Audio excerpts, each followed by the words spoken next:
How do you think this tornado is going to affect our real estate market? That's a great question. First, my disclaimer, I am not an expert when it comes to catastrophes. I am a real estate professional who's worked in this local community for over 20 years, and I have seen a lot of changes, and I can talk from a logical standpoint of what I'm seeing. So, the immediate effect is a temporary slowdown in housing. This is in part from the sheer emotional and psychological shock of a major catastrophe. The gravity of such a large physical demand put on our local community, of course. Now, side note, this isn't what you asked, but the blessing that I'm seeing in all this is how the people of Clarksville have stepped up to help and love one another.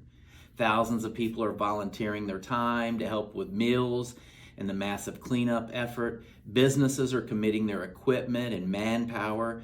Churches and other charitable organizations here locally and afar are helping organize the massive cleanup effort and the rehousing of hundreds of temporary displaced families. So back to your question, housing availability is immediately lowered, of course. The latest count that I heard was nearly 1,000 homes were damaged, and over 200 of those are total losses. So many of the residents have had to move into short-term and long-term rentals. Some people are staying with friends and family. Some are waiting on insurance checks so that they can purchase a new home.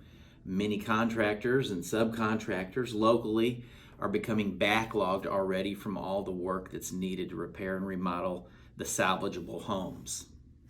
So even though crews from out of area are coming in to be a part of the workforce, this huge increased labor and supplies demand should logically slow down other new home builds in the area.